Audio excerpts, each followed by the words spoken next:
un timing très serré, comme toujours dans ce type de colloque. Donc je vais passer tout de suite la parole à Michel Vivorca. C'est sans doute pas la peine de présenter Michel, qui est bien connu. Il est très présent dans la recherche, mais très présent aussi. Il communique beaucoup sur la recherche, qui est un point important. Donc Michel Vivorca est actuellement le président du directoire de la fondation de la Maison des sciences de l'homme. Donc il joue un rôle important depuis quelques années sur la structuration générale de la recherche en sciences humaines et sociales, puisqu'il a regroupé en quelque sorte dans son institution la plupart des têtes de réseau concernant les disciplines des sciences humaines et sociales. Et donc il a publié énormément, notamment sur le processus de radicalisation. Donc je vais lui laisser la parole immédiatement. Merci, bonjour. Excusez mon retard. Comme je le disais à la ministre, je suis responsable, mais pas coupable. Air France a sa petite responsabilité aussi. Donc bonjour à tous. Je vais rentrer directement dans le vif du sujet. Un tout petit peu, mais très très peu, comme responsable d'institution, comme Jean-Émile a eu la gentillesse de le rappeler, et beaucoup plus comme chercheur. Mais il faut dire les choses très honnêtement. Un chercheur qui a fait beaucoup de terrain sur les questions qui nous rapprochent aujourd'hui dans les années 80, mais qui depuis est quelqu'un qui fait peu de terrain. J'en fais encore un peu, j'en ai fait ces dernières années, mais beaucoup moins. Je n'ai pas les compétences d'un Olivier Roy, d'un Farhad Khosrow-Khavar, d'un Gilles Kepel, etc. Alors d'abord, je veux dire un mot de la rencontre qui est celle d'aujourd'hui. Je pense que c'est très bien ce que la conférence des présidents d'université, que l'Alliance Athéna, le CNRS, les établissements, enfin, que notre monde de la recherche et de l'enseignement supérieur se soit mobilisé vite. La ministre l'a très bien dit, notre temporalité n'est pas la même que celle de l'action politique, et par conséquent, ça n'est pas évident. Mais enfin, quand même, après les déclarations du Premier ministre, quelques semaines à peine, donc après les événements de janvier 2015, nous avons été très encouragés à faire ce que nous sommes en train de faire aujourd'hui. Je préfère oublier des propos plus récents du Premier ministre sur l'analyse. Et donc nous avons été très encouragés, et je vais dire juste un mot de ce que nous faisons à la Fondation sur ces enjeux. Nous avons créé 2 nouvelles chaires du Collège d'études mondiales, l'une sur la ville globale, qui n'est pas directement liée à ces questions, mais quand même, et l'autre sur les études sur la guerre. Je salue Pierre Conessa, qui travaille avec nous et qui a eu son rôle dans cette affaire. Et puis, nous portons la chaire qui porte le nom de Bernard Maris, la chaire UNESCO Bernard Maris, qui a été installée il y a quelques jours, le 8 janvier dernier. Nous avons aussi mis en place une plateforme que nous avons appelée Violence et sortie de la violence, qui pour l'instant déjà accueille 2 observatoires, un observatoire des radicalisations, qui est dirigé par Farhad Khosrow-Khavar avec Pierre Conessa, et un observatoire international de la sortie de la violence, dont je m'occupe personnellement, et qui se prépare à mobiliser un très grand nombre de chercheurs à l'échelle mondiale, mais aussi donc européenne et française, qui travaillent sur la sortie de la violence. Je veux dire, même pour constituer cet enjeu en domaine de recherche, alors qu'aujourd'hui il y a beaucoup de choses, mais ce n'est pas un domaine de recherche comme tel. Et nous faisons aussi des efforts en matière de diffusion, en particulier à travers notre maison d'édition. Voilà ce que je voulais dire en termes institutionnels. Mais je vais maintenant vous proposer quelques réflexions sur où nous en sommes aujourd'hui face aux grandes questions que pose l'islamisme radical, le terrorisme, etc.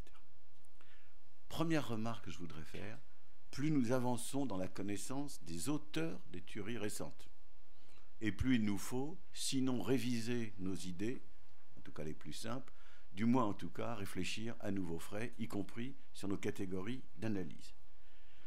Et la réflexion se complique encore plus si nous ne nous contentons pas de regarder les auteurs de crimes, de tueries, etc., parce que nous en apprenons chaque jour, mais si nous regardons le paysage beaucoup plus large de ceux dont on dit qu'ils se radicalisent ou qu'ils sont radicalisés, qui veulent aller en Syrie, etc.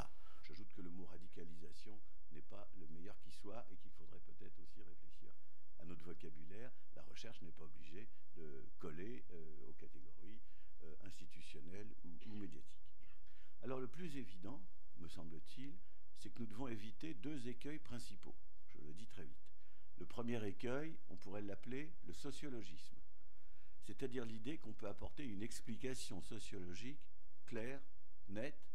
Alors les esprits les plus élémentaires diront « et une seule », les esprits plus élaborés diront « et plusieurs ». Autrement dit, je crois que nous devons abandonner l'idée qu'il faut chercher à prendre ces phénomènes dans leur ensemble et à dire « voilà, il y a une explication principale », et puis chaque fois qu'on trouve un facteur supplémentaire pour expliquer les actes, on avance vers le savoir.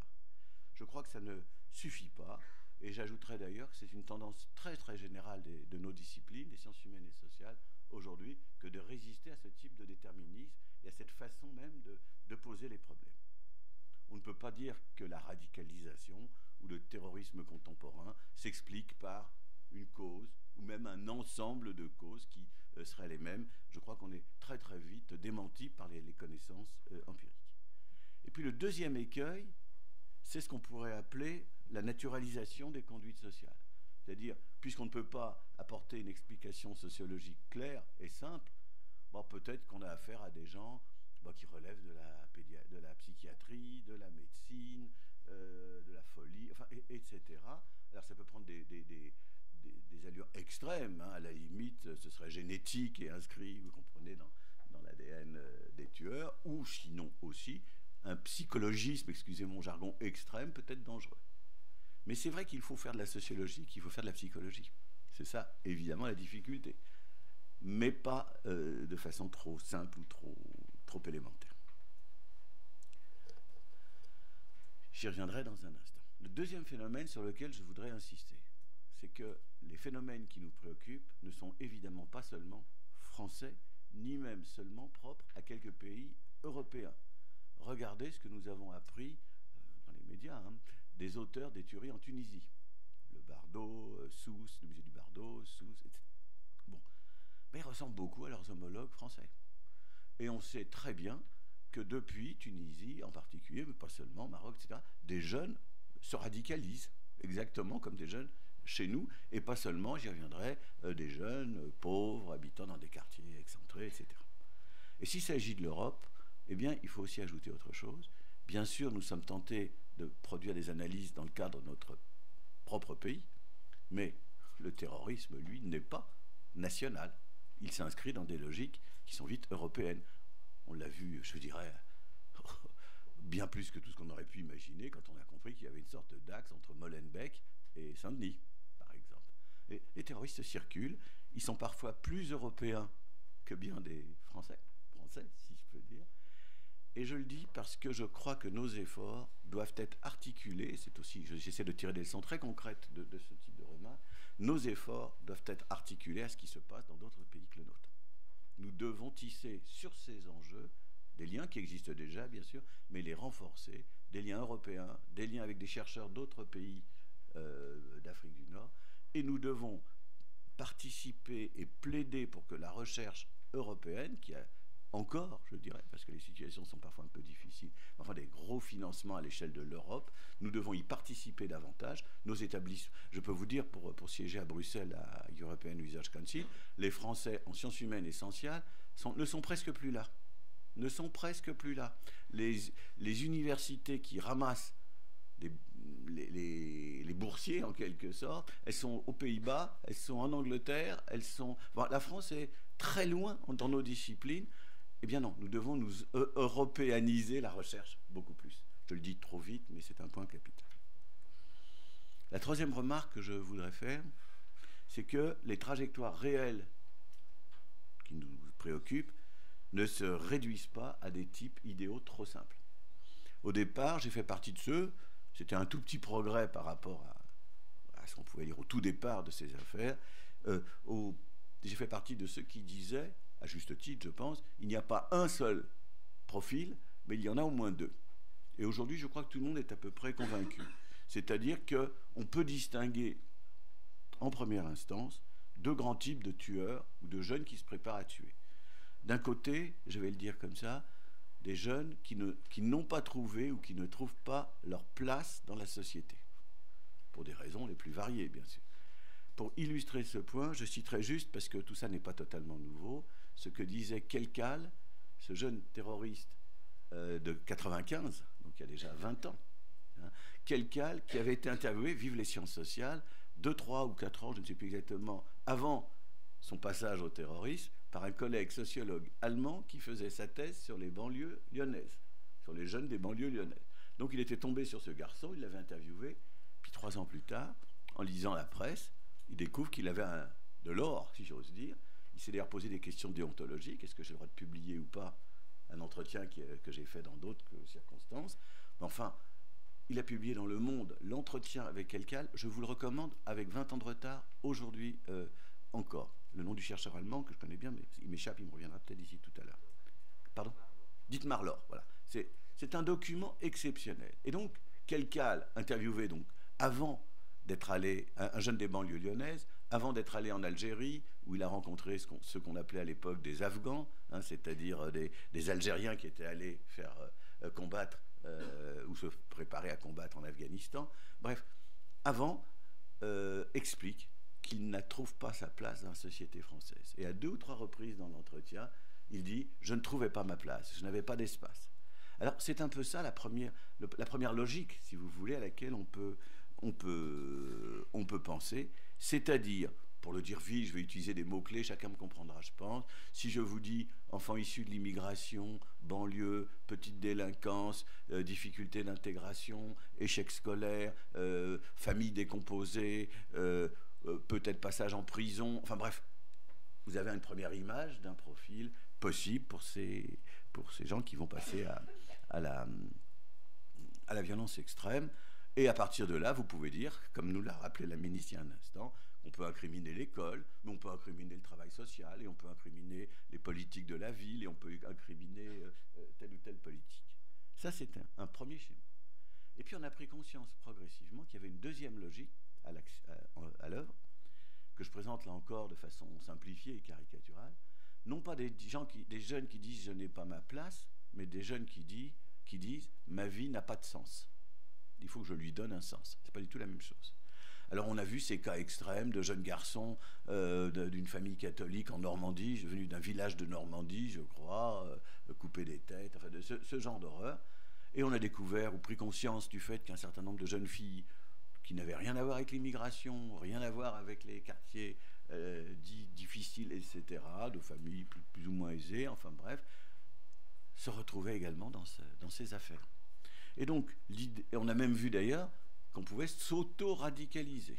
C'est un point intéressant, c'est-à-dire, c'est le vocabulaire, ce garçon d'à peine 16 ans, je crois, qui est à Marseille, s'en est pris très violemment à un juif qui portait la kippa il y a quelques jours, on nous dit qu'il s'est radicalisé tout seul. Donc vraiment des gens qui ne sont pas nécessairement dans les premières logiques dont je viens de vous parler, qui vont beaucoup utiliser Internet.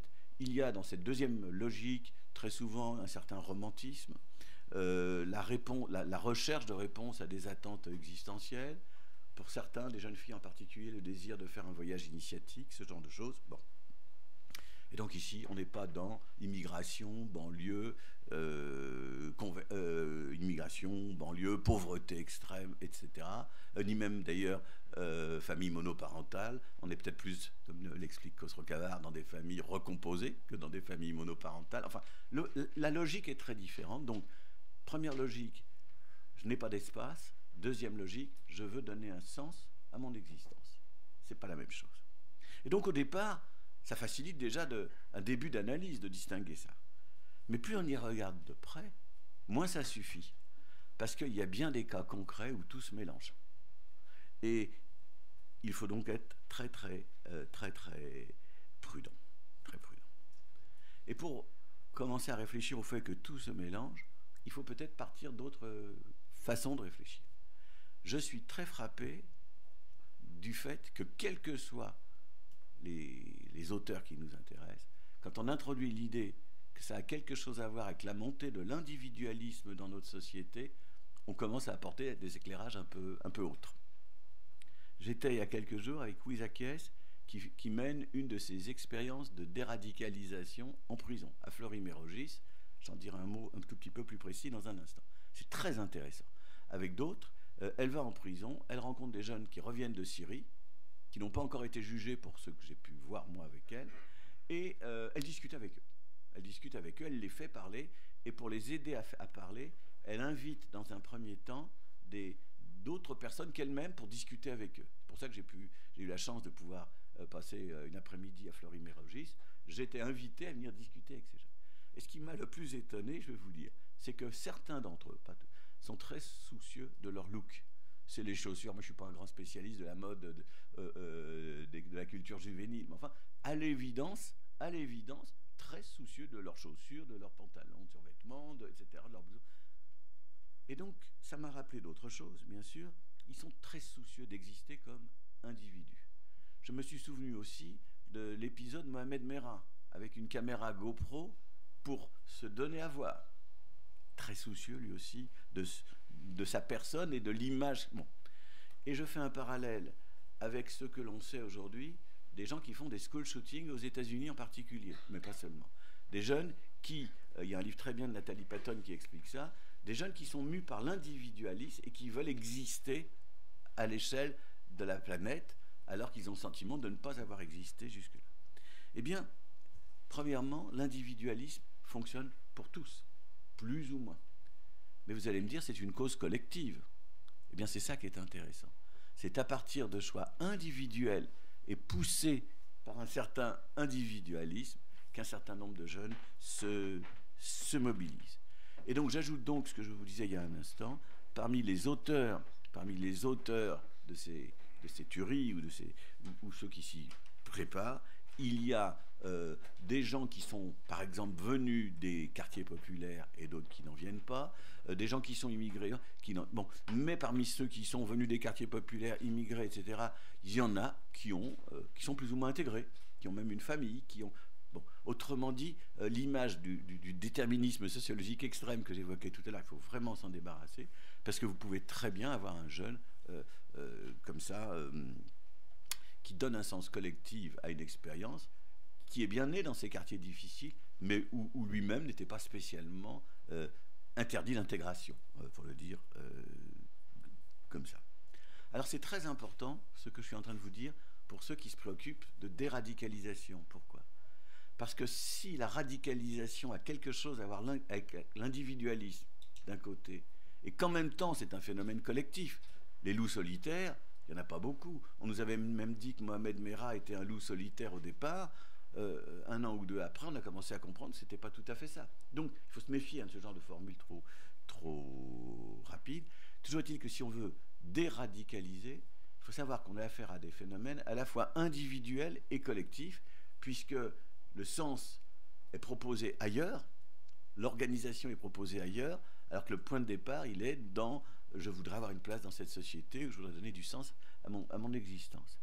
Et donc ces expériences de déradicalisation devraient, je crois, jouer sur les deux registres. Et donc je voudrais en discuter avec Louise Aquies et avec des gens qui font ça, je n'ai pas eu le temps encore de le faire. Je crois qu'il serait très intéressant, c'est de les rencontrer collectivement, mais aussi de les rencontrer individuellement. Ils ont besoin de parler, il faut les faire parler, mais il faut faire circuler ces personnes entre participation à des discussions collectives qui les font bouger, évidemment, et entretien individuel qui tiennent compte du fait que chacun est un cas singulier. Alors, en parlant de ces choses-là avec certaines personnes beaucoup plus compétentes que moi, on m'a dit une fois ou deux, mais finalement, tout ça pourrait être ramassé avec une seule idée. C'est que tous ces jeunes n'ont pas de perspective. C'est l'absence de perspective qui pourrait rendre compte de toutes ces catégories. Cela me semble pas très éclairant. Enfin, je le signale. Et je voudrais, pour continuer à combattre les idées trop simples, dire aussi autre chose. première idée trop simple que beaucoup d'entre nous, et moi le premier, ont pu partager, tout ça c'est la religion, c'est l'islam. Bon. Et puis on lit les travaux des chercheurs compétents et on s'aperçoit, comme dit Olivier Roy d'une formule un peu extrême, que la radicalisation vient avant l'islamisation. Alors c'est vrai, tout ce qu'on peut lire, et depuis longtemps, nous dit que ce sont des jeunes qui ne connaissent pas grand-chose à l'islam, qui ont découvert très souvent l'islam. Mais ce n'est pas non plus toujours le cas. Il y en a qui ont été endoctrinés dans des mosquées, il y en a qui ont passé beaucoup de temps dans des communautés. Donc, il faut faire très attention. Vous voyez, première idée simple, c'est l'islam. Idée contrebalancée à juste titre par l'islam vient peut-être après et non pas comme point de départ, qu'il faut encore à nouveau contrebalancer, parce que oui, il y a des cas où la socialisation à l'islam a fait partie d'un processus qui aboutit à ces affaires. Il n'y a pas un modèle unique de relation à l'islam chez ces tueurs. Je voudrais ajouter autre chose qui me semble assez évident. C'est que plus on prend un paysage large, et non pas simplement les quelques tueurs sur lesquels on sait les choses, plus on prend les gens susceptibles de passer à l'acte, les gens qui sont allés en Syrie, qui en sont revenus, on ne sait pas s'ils ont fait des choses, etc., plus on s'aperçoit qu'il y a un très grand nombre de cas possibles. Il n'y a pas un seul cas possible. Il y a ceux qui ne sont pas du tout allés là-bas pour passer à l'islam radical et à la tuerie. Il y a ceux qui sont allés en Syrie pour combattre contre un dictateur sanguinaire et qui ne comprennent pas très bien pourquoi la France, j'ai entendu ça il y a quelques jours, pourquoi la France finalement n'a pas attaqué la Syrie au moment où elle s'apprêtait à le faire, l'explication étant que les États-Unis et le Royaume-Uni ne voulaient pas. Mais enfin quand même, il y a cette idée, donc des gens sont allés en Syrie, je dirais avec des motivations qui n'étaient pas du tout l'islamisme radical, mais qui étaient, j'allais presque dire, un combat pour des valeurs universelles, contre un dictateur, contre la barbarie, etc. Et puis il y a évidemment toutes sortes de gradations dans la trajectoire qui mène jusqu'à la barbarie, entre ceux qui ne veulent pas devenir barbares, mais qui sont obligés de le devenir, le traité sur place, Filiou a écrit des choses très intéressantes là-dessus, ceux qui arrivent à revenir, enfin, tout ça est très varié, ce qui veut dire que toutes ces expériences, tous ces efforts de déradicalisation doivent tenir compte de l'individualité, non seulement des personnes, mais de leur trajectoire, et du moment où elles sont attrapées. Hein, c'est pas du tout la même chose d'avoir des jeunes à l'école, comme ceux qu'évoquait la ministre tout à l'heure, dont on peut se demander s'ils sont pas en train de basculer dans quelque chose, et des jeunes qui reviennent de Syrie et dont on peut penser qu'ils ont commis les pires horreurs, et puis entre les deux, toutes sortes de cas de figure. Alors, je voudrais aussi attirer votre attention sur un point qui me semble très important. Aujourd'hui, on parle de Daesh comme d'un quasi-État. Il n'est pas impossible que, bombardement aidant, même si le mot de guerre là aussi ne me semble pas forcément le plus approprié pour décrire l'ensemble des efforts de notre pays, mais bombardement aidant, il n'est pas du tout impossible que d'ici 1 an ou 2, Daesh n'ait plus d'État. Et donc je pense qu'il faut se préparer là aussi à réfléchir autrement, car ce n'est pas parce que Daesh n'aura plus d'État que Daesh n'existera plus. Ce sera certainement, il y a beaucoup d'argent, il y a beaucoup de ressources, il y a beaucoup de personnes, il y a beaucoup de réseaux, etc. Et donc, on aura affaire, je pense, à autre chose qui se déplacera peut-être vers d'autres parties du monde en essayant à nouveau de construire peut-être un État, mais aussi des actions qui prendront de plus en plus la forme de réseaux. Je voudrais maintenant faire une comparaison avec des choses que je connais mieux, parce que je les avais étudiées de très près, parce que ça peut nous aider à réfléchir à un point très important. J'ai étudié dans les années 80 le terrorisme d'extrême gauche en Italie. C'est mon terrain, mon doctorat d'État, enfin c'est une grosse partie, donc je peux vous dire vraiment que je connais bien. Eh bien, il y a plein de points communs qui nous obligent à réfléchir. D'abord, ce terrorisme d'extrême gauche circulait entre délinquance, petite crapulerie, etc., et politique, dans certains cas. Bon. Ce genre de choses. Et c'est vrai que quand on voit ces auteurs de tuerie, ils ont des côtés politiques et ils ont des côtés petits délinquants, les deux en même temps. Et aussi ce terrorisme italien, quand il était en phase ascendante, les auteurs étaient présentés comme des gens super organisés, super intelligents, au-dessus de tout, vous voyez, on était impressionnés. Et puis dès que ça a commencé à décliner, quand on les a retrouvés en tôle, ils étaient présentés comme des petits minables. Bon. Alors c'est intéressant d'avoir ça en tête, parce que quand on voit, par exemple, un de ces auteurs du 13 novembre passer 2 ou 3 nuits sous le périphérique ou sous l'autoroute quelque part avec les sans-papiers, enfin pas les sans-papiers, les sans domicile fixe comme on dit, voilà, c'était terriblement minable. C'est les deux à la fois. Mais surtout, 2 choses. Premièrement, dans les affaires que j'ai étudiées, la cruauté et le sadisme apparaissaient quand le phénomène se décomposait. Ici, c'est autre chose. La cruauté et le sadisme sont instrumentalisés pour faire régner la terreur. Mais on peut penser aussi que le passage à la cruauté ou au sadisme a quelque chose à voir avec l'échec ou la difficulté à construire une action politique, un État, etc. Et enfin et surtout, on a dit à la fin de cette expérience italienne, eh ben oui, c'est le général des brigadiers, le général Dalla Chiesa, qui était un homme qui était effectivement un homme exceptionnel. C'est lui qui a mis fin au terrorisme parce qu'il a développé toute une action répressive et puis aussi ce qu'on appelait le repentir, c'est-à-dire en gros ceux qui se faisaient attraper et qui parlaient, ils ne payaient pas s'ils balançaient leurs camarades. Et ça a marché. La réalité, je pense, est d'une autre nature. Le phénomène était sur sa fin. Parce que ces phénomènes ont une existence. Et donc, le phénomène était sur sa fin. Quand ces phénomènes sont sur leur fin, ils deviennent encore plus violents. La violence est encore plus illimitée, elle est encore plus elle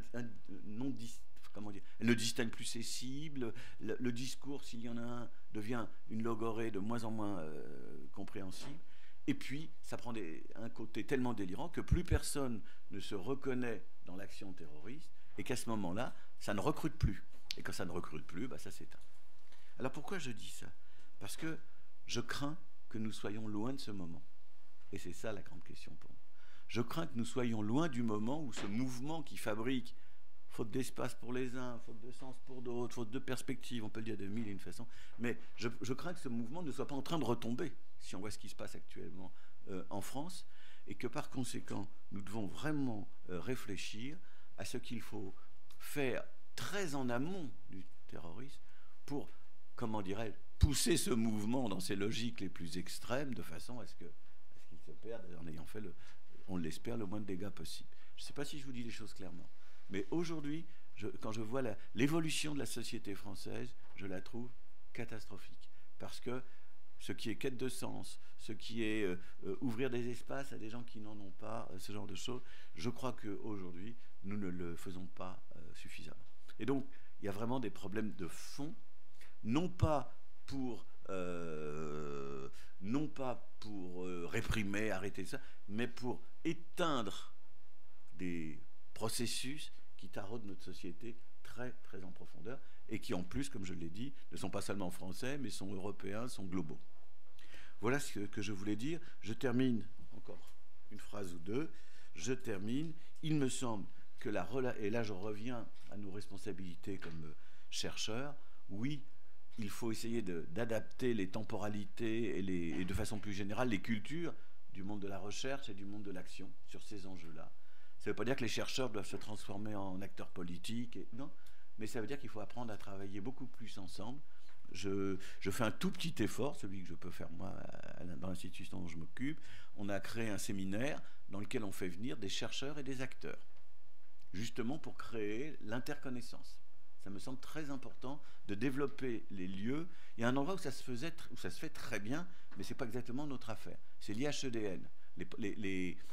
C'est cet esprit-là qui me semble intéressant, c'est-à-dire vraiment mettre au contact le monde de la recherche et le monde de l'action, de sorte que les chercheurs puissent s'adresser à des acteurs quand ils en ont besoin. Si vous voulez aller dans une prison, si vous voulez avoir accès à certains documents, etc. Mais c'est très bien de connaître des gens dans la haute administration ou autre.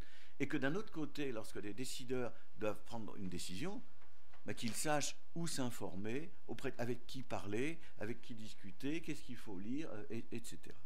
Ça. Et puis je crois aussi que nous devons apprendre à lutter contre la bureaucratie. Moi, il n'est pas là, Alain Fouque, donc on ne peut pas me soupçonner de faire de la flagornerie. Alain Fouque, ça fait quelque chose de formidable. Le jour où il a dit « Je lance un appel d'offres, on répond tout de suite et je donne l'argent tout de suite aux équipes qui proposeront par rapport à ces phénomènes, qui proposeront quelque chose qui aura des résultats rapidement. Autrement dit, valoriser le travail que les gens ont fait. Ben, j'ai trouvé ça formidable et je peux vous dire que beaucoup de chercheurs ont bénéficié tout de suite. Bon. Mais je peux vous raconter autre chose sans en dire plus parce que l'affaire n'est pas réglée et je ne veux pas nommer qui que ce soit, je n'en sais pas assez. Il y a eu récemment un appel d'offres d'une grande administration qui a été lancé. Mon institution a été la seule à répondre. L'appel d'offres avait été mal ficelé. Des bureaucrates se sont réunis pour dire qu'il était mal ficelé, qu'il fallait bien sortir de cette affaire-là, je ne sais pas qui. Et la seule façon de s'en sortir a été, parce qu'il faut expliquer quand on veut annuler un appel d'offres, et donc la seule façon qui a été inventée pour se sortir de cette catastrophe, ça a été de dire, bah, l'équipe qui se présentait, elle était vraiment pas bonne. Bon, les gens de cette équipe sont des gens que le président de la République, les ministres invitent à leur table pour leur demander comment réfléchir à ces questions. Alors voilà. Bon, et du coup, l'appel d'offres va certainement être relancé. Et on aura perdu 6 mois, pour une, ou au mieux, on aura perdu 6 mois, bureaucratie aidant, on aura vexé les chercheurs, on aura laissé je ne sais qui, comme ça, se comporter de façon bureaucratique et comment dire, inadaptée, alors que tout pouvait se faire très très facilement et très bien. Donc je crois aussi que nous devons apprendre à tous, parce que dans nos institutions, c'est pas souvent plus brillant que ce que je viens de vous décrire, nous devons apprendre tous à essayer comment dirais-je, d'être nous-mêmes, tout en débureaucratisant, tout en étant efficace. Donc je pense que ce que nous faisons, je vais le dire autrement, et je termine là-dessus, Jean-Émile, ce que nous faisons, nous sommes aussi en train d'essayer de construire une autre culture qui concerne les liens entre la recherche et l'action, et je trouve ça très important. Voilà, merci beaucoup. Merci.